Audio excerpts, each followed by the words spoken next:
get to it.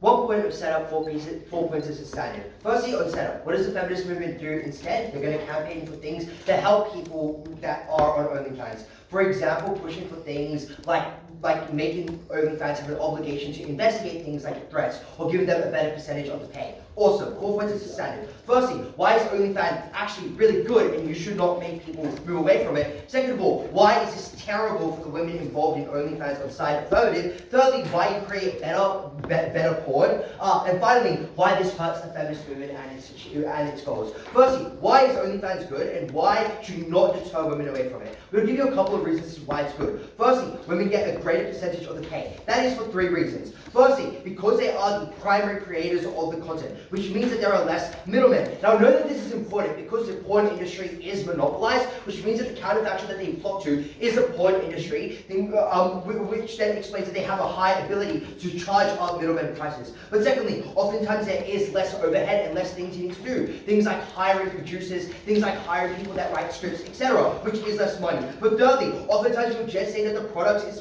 better, and men are willing to pay more out of their pockets. That is for 5 reasons. Firstly, revealed preference and watching this porn. Secondly, they care about things like personality. Thirdly, they care about the relationship that they have with this particular performer. For instance, things like the reason why men pay for things like DMs and OnlyFans is because it feels more human. It feels more human. And fourthly, things like they can personalize the content that they choose into because there are so many creators on this platform. But fifthly,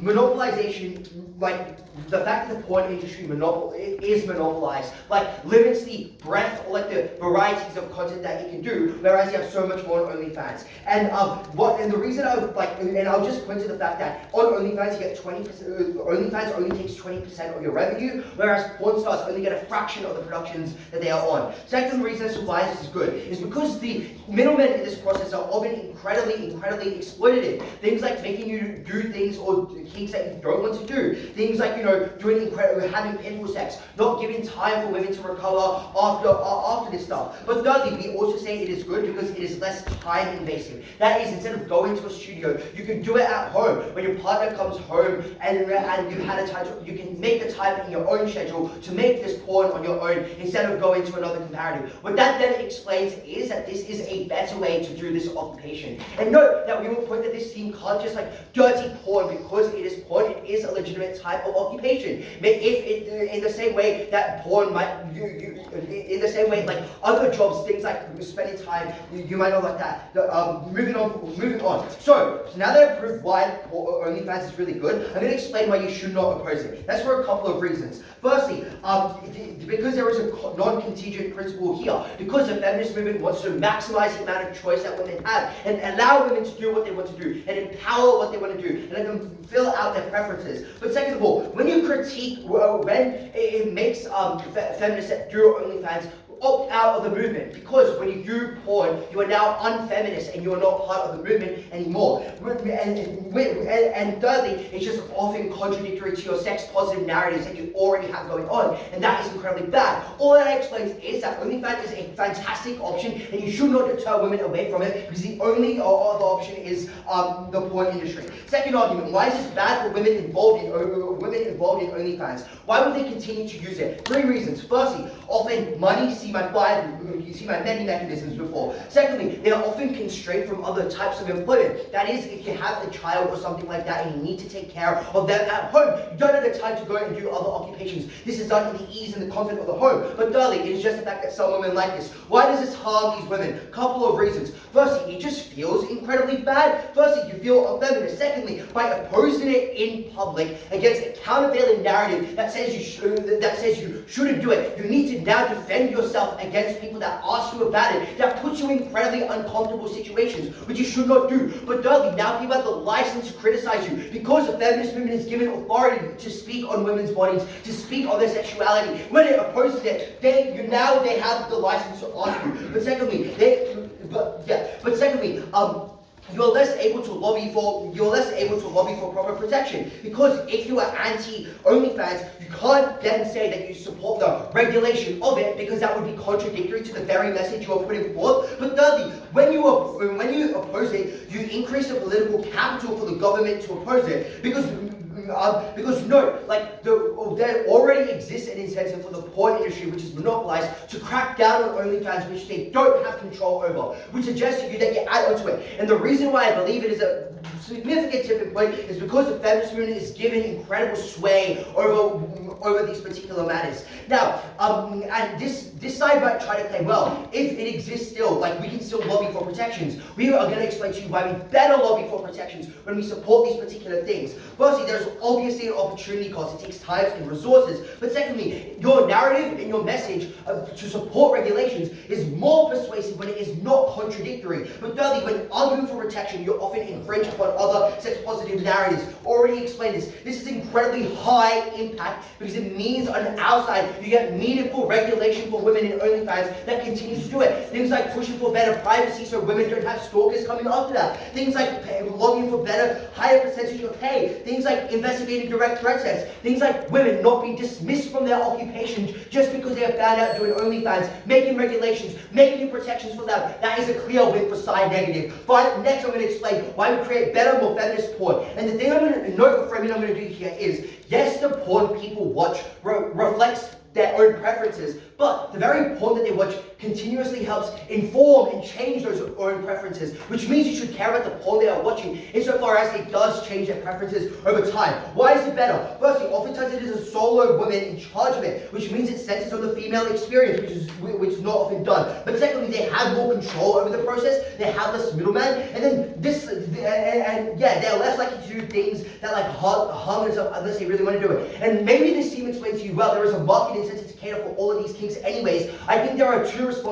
things to note here. Firstly, now women can weigh the market incentive against what it feels like to be demeaned. The comparative is you have porn directors that only have the market incentive and nothing else, because it's only these women that knows what it feels like to be demeaned. But second of all, the market incentive doesn't exist as much to an extent on an OnlyFans because it's less corporatized, less of an image of direct competition. Now, thirdly, people know that it is a woman in charge, and that is just good because you understand that the woman is able to exercise her agency in creating this porn. She wants to be there. But fourthly, people form personal relationships with these actors, and that is particularly good. This is not low impact. So many people watch porn. It informs their preferences of, how they view the world, how they want women. That in itself should be another win condition that wins us to debate. Final thing I'll explain very briefly is why this hurts the feminist movement. And the first thing, and the reason why it does is because people like porn, and for the people that they prefer OnlyFans for the reasons I gave to you, many men. So, and the point at which you oppose is that incurs a suite of harms.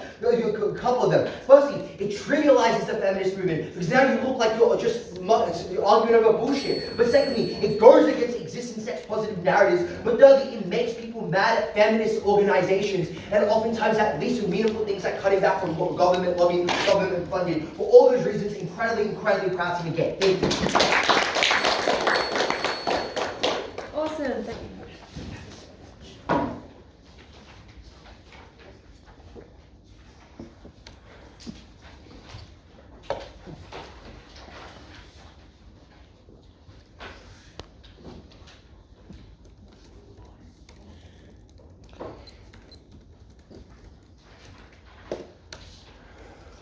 At the end of Ollie's speech suggests that he's anti-sex work, where it would not exist. What this team does is denying an avenue where it is strictly more likely to produce feminist works of sex work and also works which give women more autonomy, and denying it. But the thing you have to realize here is sex work is always going to exist. Boys always want to get up and have a wank. This market exists and we feel it. So what they're trying to do is setting up the good part of sex work and only leave the bad part, which is why they exacerbate brainwash far more. The first question I'm going to ask this debate is OnlyFans more exploitative than alternatives? Their main claim is that individuals cannot consent. Well, firstly, I think the existence of OnlyFans offers people a choice, and it's choice maximizing for most women, which is that there are other forms of sex work and there are also other forms of employment. So on net, we think if women are able to choose, then there's probably better things and having more options. But secondly, specifically, secondly, they say the information being given is likely to be overly optimistic. It's going to be, heavily marketed, and that's really bad. One, that's not a bad thing. That's true of any job you go to, right? It's true of my corporate law job who sells you on all the corporate law benefits. It's true of when you go into teaching and people are like, you get regular holidays and you also get some 9 to 3s, but in reality you're up till 10 p.m. working and you do a shit kids all the time. Like, obviously marketing exists on all sides and it does not initiate consent in that sort of way. I think the third thing to note is that often they say, well, there's only like a visibility bias. The thing is, I think there are also many people who make why I quit OnlyFans videos, and you're structurally likely to get that on your algorithm when you research things like OnlyFans, because you've got the catchword, OnlyFans, so it keeps feeding you videos about OnlyFans from both sorts of perspectives, means you're definitely likely to stumble upon it in the first place. I guess then the best claim is that, well, maybe we should care, because often the implication of being on OnlyFans is particularly irreversible because these images reside in cyberspace. We can mitigate this in many ways. The first of which is our OnlyFans is huge, right? Like a massive company, it makes a bunch of money, which therefore means that often advertisers got good data protection, they also crack down on breaches of policy, and therefore are quite proactive in stopping this. Because if they do not stop this, people will not go to OnlyFans and offer their services, and the industry dies. So there's a very strong incentive to do so.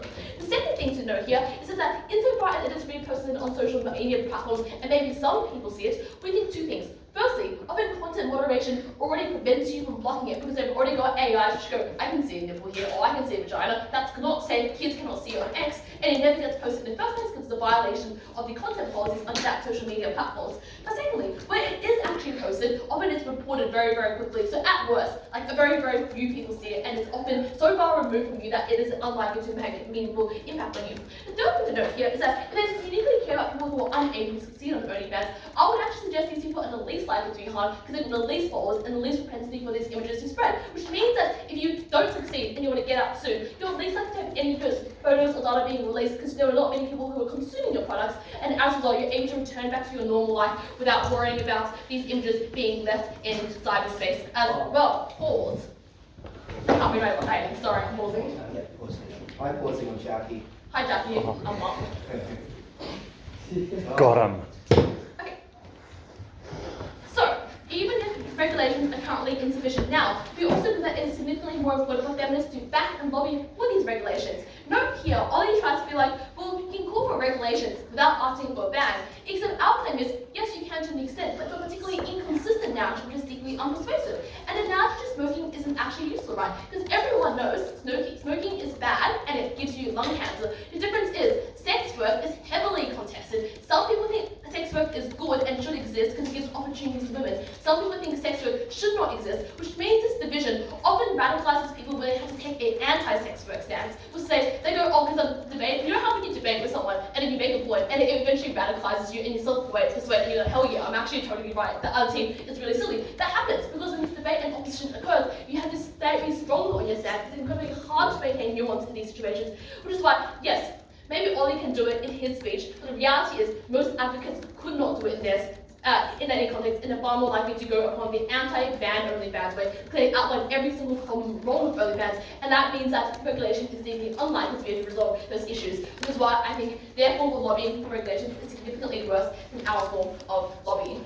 The second thing, the third thing to note here is this idea about, well, if the marketing is going to be overly positive, I've already explained here, there are counter TikToks, but also the same knowing statistics. If I don't know, Felix Grid can see statistics between 1 to 2% is too successful, I'm sure every single OnlyFans post who goes on it can also see it. And the important thing to note here is that women are actually quite conscious of the consequences of being on OnlyFans. Things like data is something which they know about. Things like your images online cannot be taken away. These things are the reasons why OnlyFans often are viewed with caution, why women are likely to be far more educated before they actually join this industry in the first place. And obviously there is already an existing stigma against sex work as well. So people often do try to understand the situation more before jumping in and following the kind of bandwagon which exists in some instances. Which is why at the end of this argument, you probably can't believe women can choose and it's a legitimate choice to make. Let's look at all the other alternatives. We've explained the alternatives is likely to be sex work.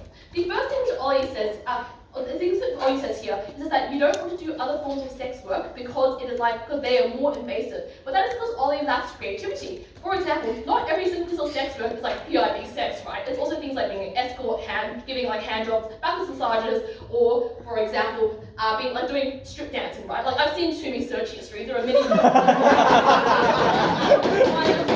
PIV sex. So obviously there are other forms which are more which you can opt into. So even if you do not opt into the porn industry, all of those are actually pretty harmful, right? Often they involve having around a pimp or someone who runs a brothel who extracts massive rents. Often these are less regulated industries. Often they've got massive rates of human trafficking. Often you subject these women to heaps of police brutality when it gets cracked down on because people suspect there's human trafficking. And all these ways are meaningfully worse. That is why I think the alternative actually often is sex work, and people do opt into it. And you have to understand, why do people choose sex work over other forms of employment? And this is a claim which gets no response here, right? Because in reality, if you're a mother who needs to raise their kids each of their nights, I could not afford to work at Woolies from 9 to 9 for 6 days a week. Often I just need to go out, do some sex work for 2 nights, and maybe it's a bit bad for me, but I earn 3 times the amount of money I do than being like working in Woolies and getting paid a minimum wage. These are the questions which women do often make, people are able to make, and we often give them the ability to make that as opposed to shaming them for decisions which they want to do so. Their claim then is that, well, you don't make much money on OnlyFans, and we explain that is something which women themselves can assess. It's not actually an intrinsic win condition for you. The next thing they're saying is that the porn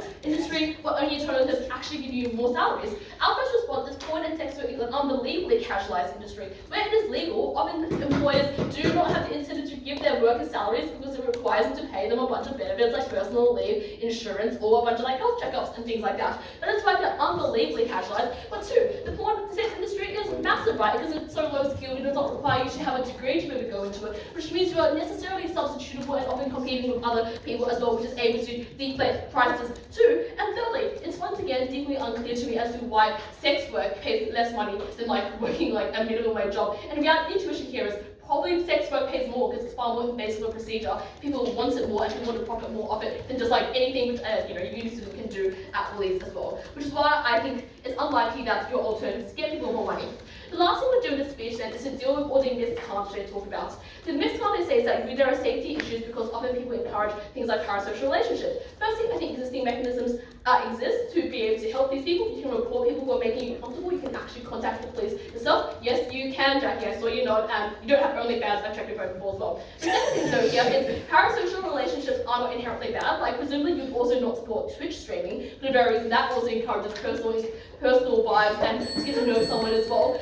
Jackie, you're a gamer, so I do know you support Twitch streaming. And the porn industry or other members of the sex industry are likely to protect you. That's actually untrue, right? Like in OnlyFans, when you run it yourself, you can A, call a friend, or B, sometimes when you're filming yourself having sex with people, you're having sex with your boyfriend. And that is someone who's always going to protect you, which therefore means I think OnlyFans gives the women's choice is good to exist.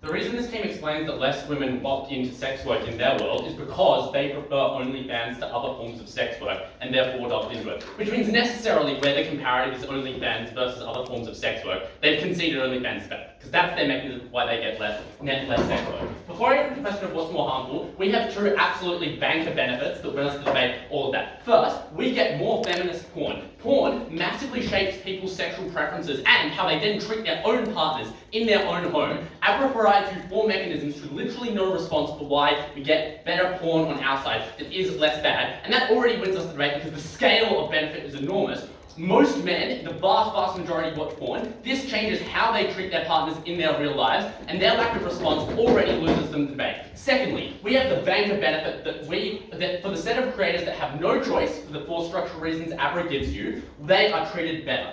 So, how do they respond to this claim? The first thing they say is, well, we would also object to it and not stand for a ban. My first observation is Jack says we have fiat, we would not stand for a ban. Yes, you do have fiat, you explicitly said at 1A you would support having a ban. It was a line out of the first affirmative speaker. But secondly, obviously you can object to it on both sides, right? But this response is obvious, which is why Abrar preempts it with 3 reasons at one end. To explain why our opposition is more powerful than your opposition. First, there's an opportunity cost in what you can talk about. And secondly, it's often actually counter to your narrative, and the reason is if your narrative is the problems can be fixed with regulation, then the problems are not so intractable so as to require a ban, which is why we explain that those 2 narratives are directly counter to each other. So actually we can get far more. Secondly, we explain that this often deeply stigmatizes creators. They say we wouldn't attack creators, we just attack the platform. But our mechanism was not the feminist movement will attack creators. Our mechanism was the feminist movement will attack the platform and that will have downstream effects on creators. Why is that true? First, if you say that the platform is itself unfeminist, then you are complicit in that lack of feministness.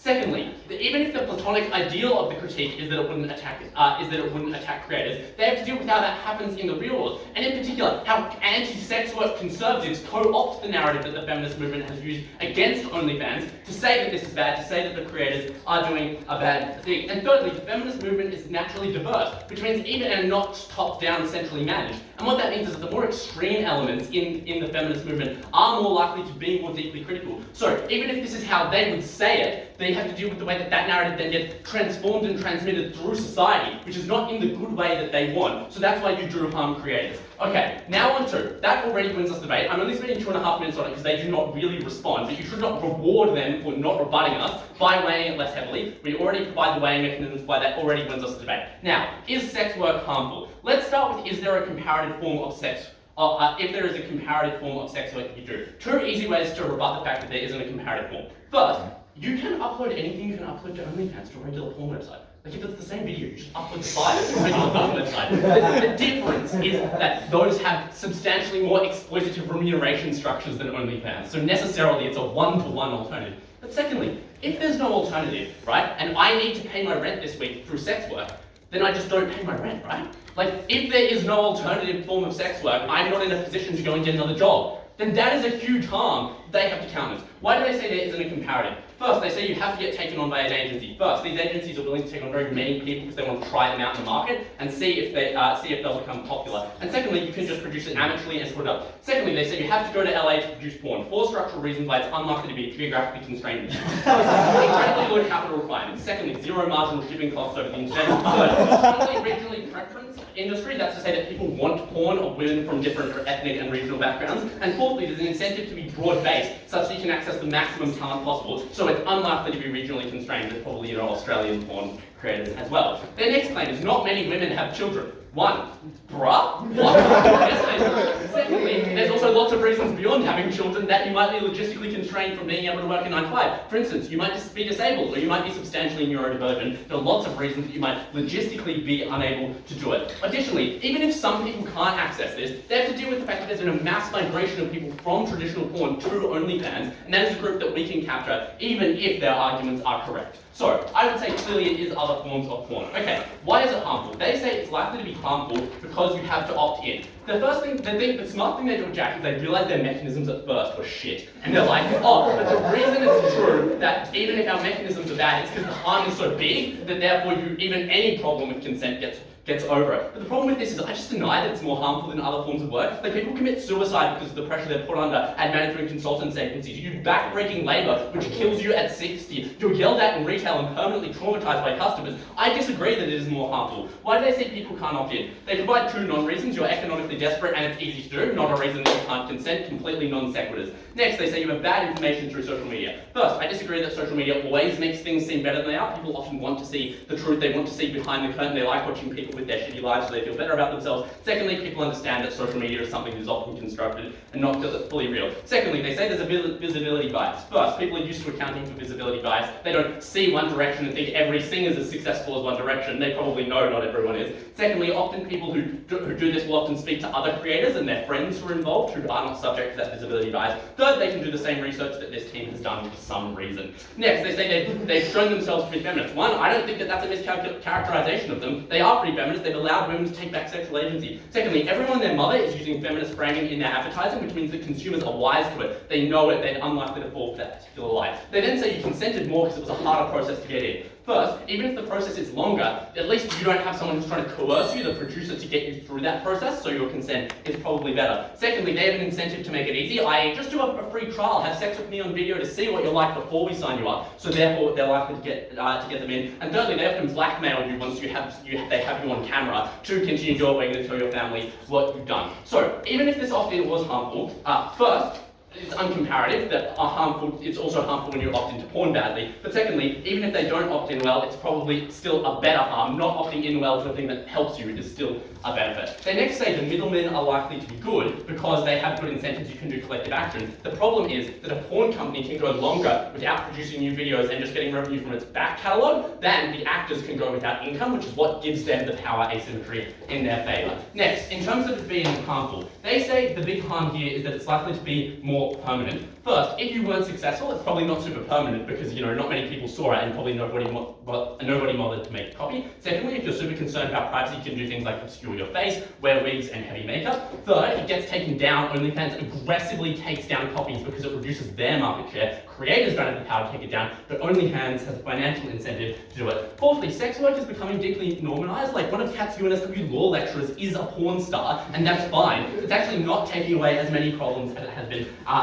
Next, they talk about how there's likely to be next, they say you're likely to have to cater to your market. First, the market is actually meaningfully better on OnlyFans because it has a culture that centers women's pleasure and their agency in what they create. So catering to that market isn't bad. Secondly, actually porn is a market that asymmetrically gives power to producers over consumers. And the reason for that is that there's a lot more men who want to get off than women, attractive young women who can create the DMs that want to go to them, right? The reason that women are exploited in the current porn industry is that they're exploited by the middlemen and the producers, not that they're exploited by the customers. When the relationship is directly customer to producer, actually the power asymmetry exists on the side of the producer. Finally, on deepfakes, if they're going to deepfake it anyway, they will take it off your Instagram and make you appear to be having sex. So that is an uncomparative mechanism. The final thing to note is that even if it's a small amount of money, that can still help you pay the rent this week. That can still help you get across the line. You probably know that, you opted in. And I think it's good that we give women access to flexible work that allows them to make some money. Starting in 3, 2, 1. In a debate about sex, this is a team getting fucked because never rebut the core claims that we make right at the beginning of Abrar's speech.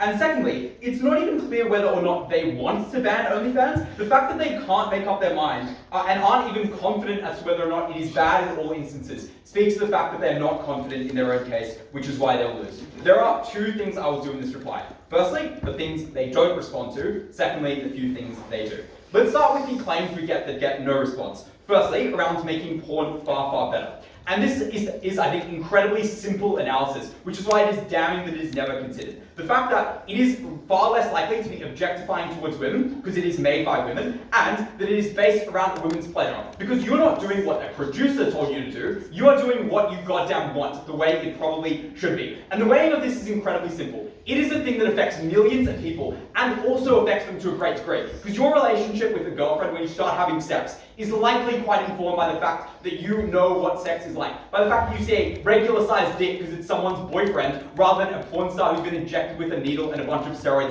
to stay hard for 50 minutes, right? Those expectations are incredibly important. The second thing that we give you that gets no response is around the perceptions and stigma put towards the people who stay on as sex workers. Now, I think the important thing about this is there will be a lot of people that don't leave the sex work industry or stay with porn because of all the reasons they give you, around there being a lack of information, visibility, economic desperation, etc., which equally apply to porn as they do to OnlyFans, and now they suffer an enormous harm. What is that harm? Let's start. I'll take Ollie's example here, right?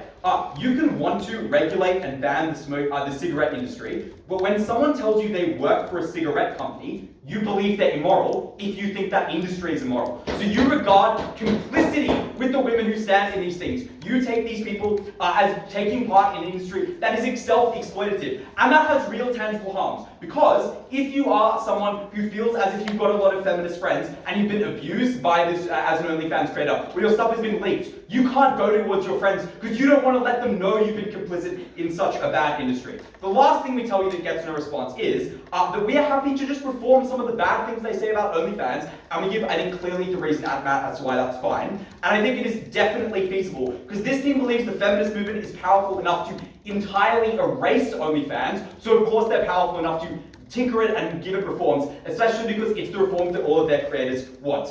That's the stuff they don't respond to. It immediately wins the debate. Let's now hop to the stuff that they sort of do claim, which is that, well, these people are economically desperate and therefore irrational.